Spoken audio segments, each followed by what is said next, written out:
കഴിഞ്ഞ 1-2 ദിവസമായിട്ട് ഏറ്റവും കൂടുതൽ വൈറലായിട്ടുള്ള ഒരു വീഡിയോ ആണ് ജാപ്പനീസ് മെക്കാക്ക് ഇനത്തിൽപ്പെട്ട ഒരു കുട്ടിക്കുരങ്ങൻ ബാക്കിയുള്ള കൂട്ടത്തിലുള്ള എല്ലാവരും ഓടിച്ചു വിടുമ്പോഴും ഒരു സോഫ്റ്റ് ടോയ് ആയിട്ടുള്ള ഒരു ടെഡി ബെയർ പോലത്തെ ഒരു സോഫ്റ്റ് ടോയേയും കൊണ്ട് നടക്കുകയും ഒഴിവ് സമയങ്ങളിൽ അതിൻ്റെ പുറത്ത് കിടന്ന് ഉറങ്ങുകയും അതുപോലെ തന്നെ പോകുന്നിടത്തെല്ലാം വലിച്ചഴിച്ചുകൊണ്ട് പോവുകയും ചെയ്യുന്ന ഒരു വീഡിയോ നിങ്ങളെല്ലാവരും കണ്ടു കാണും. അത് വളരെ വൈറലുമായിരുന്നു.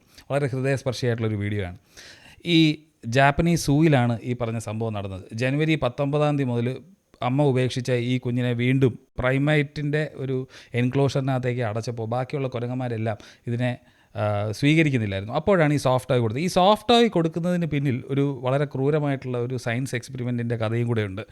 1958 കാലങ്ങളിൽ ഹെൻറി ഹാർലോ എന്ന് പറഞ്ഞിട്ടുള്ള ഒരു അമേരിക്കൻ സൈക്കോളജിസ്റ്റ് പ്രൈമേറ്റ്സിൽ നടത്തിയ ഒരു പഠനമുണ്ട്. അതായത് ജനിച്ച ഉടനെ തന്നെ ഒരു കുട്ടിയെ അമ്മയുടെ അടുത്തുനിന്ന് മാറ്റുന്നു. അതിനുശേഷം ഒരു മെഷ് കൊണ്ടുണ്ടാക്കിയ ഒരു മങ്കിയും അതുപോലെ തന്നെ ഒരു സോഫ്റ്റ് ക്ലോത്തിലുണ്ടാക്കിയ ഒരു മങ്കിയും കൊടുക്കുന്നു. അപ്പോൾ കുട്ടിക്ക് എപ്പോഴൊക്കെയാണോ വിശക്കുന്നത്, നിവർത്തികേട് വരുമ്പോൾ ഈ മെഷ് മങ്കിയുടെ അവിടെ പോയിട്ട് അവിടെ ഒരു ഫീഡിംഗ് ബോട്ടിലുണ്ട്, അതിൽ നിന്ന് പാൽ കുടിക്കുന്നു. പാൽ കുടിച്ച് കഴിഞ്ഞാൽ ഉടനെ കംഫർട്ടിന് വേണ്ടിയിട്ട് അതുടനെ ആ സോഫ്റ്റ് ആയിട്ടുള്ള മങ്കിയുടെ അടുത്തേക്ക് പോകുന്നു. അതിൽ കെട്ടിപ്പിടിച്ചിരിക്കുകയും ചെയ്യുന്നു എന്നുള്ളതാണ്. ഇതിന് കോൺടാക്ട് കംഫർട്ട് എന്നാണ് അദ്ദേഹം അതിന് പേര് കൊടുത്തത്.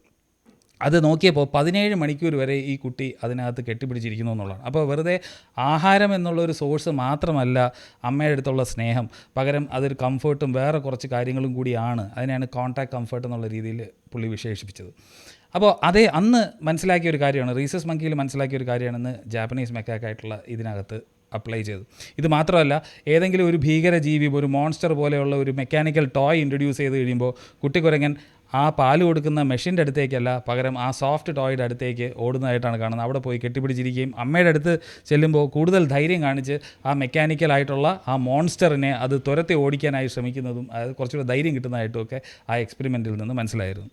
ഇനി എന്തുകൊണ്ടാണ് ഇപ്പോൾ ജാപ്പനീസ് മെക്കാക്കായിട്ടുള്ള ഈ കുരങ്ങനെ അതിൻ്റെ അമ്മ ഉപേക്ഷിച്ചതെന്ന് വെച്ച് കഴിഞ്ഞാൽ അതിന് 3 കാരണങ്ങളാണ് പ്രധാനമായിട്ട് പറയുന്നത്. ഒന്ന്, ഓൾഡ് ഏജ്. ചില കുരങ്ങന്മാർക്ക് പ്രായമായി കഴിയുമ്പോഴത്തേക്കും കുട്ടികളെ നോക്കാൻ കഴിയില്ല എന്നുണ്ടെങ്കിൽ അത് ഉപേക്ഷിക്കാറുണ്ട്. മറ്റൊന്ന്, ഹീറ്റ് സ്ട്രെസ്സ് പോലെയുള്ള കാര്യങ്ങളാണ്. ഇപ്പോൾ അവിടെ പറയുന്നത് ജപ്പാനിലുള്ള സൂ കീപ്പേഴ്സ് പറയുന്നത് വെച്ചാൽ അവിടെ ഒരു ഹീറ്റ് വേവ് ഉണ്ടായിരുന്നു. അപ്പോൾ ആ സ്ട്രെസ്സ് കാരണമാണ് അമ്മ ഉപേക്ഷിച്ചതാണ്. പക്ഷേ ഓസ്ട്രേലിയയിലുള്ള ഒരു പ്രൈമറ്റോളജിസ്റ്റ് പറയുന്നത് മൂന്നാമതൊരു കാരണമാണ്. അതായത് യങ് ആൻഡ് ഇൻഎക്സ്പീരിയൻസ്ഡ് ആയിട്ടുള്ള അമ്മമാരാണെന്നുണ്ടെങ്കിൽ ചിലപ്പോൾ കുട്ടികളെ ഉപേക്ഷിക്കാറുണ്ട് എന്നുള്ളതാണ്. അപ്പോൾ ഇതിലേതെങ്കിലും ഒരു കാരണം കൊണ്ടായിരിക്കാം ഈ കുട്ടി ഉപേക്ഷിച്ചത്. എന്തായാലും ആ സോഫ്റ്റ് ടോയ് അതിന് വളരെ കംഫർട്ടിംഗ് ആയിരുന്നു. ക്രമേണ നമ്മൾ ജനുവരി 19 മുതൽ നോക്കുകയാണെങ്കിൽ ഇപ്പോൾ സ്ലോലി ആ ഗ്രൂപ്പ്, കുരങ്ങന്മാരുടെ ഗ്രൂപ്പ് ആ കുട്ടിയെ അക്സെപ്റ്റ് ചെയ്ത് തുടങ്ങിയിട്ടുണ്ട്. സോഫ്റ്റ് ടോയുമായിട്ടുള്ള ബന്ധം അത് ക്രമേണ വിട്ട് വരുന്നതായിട്ടാണ് കാണുന്നത്.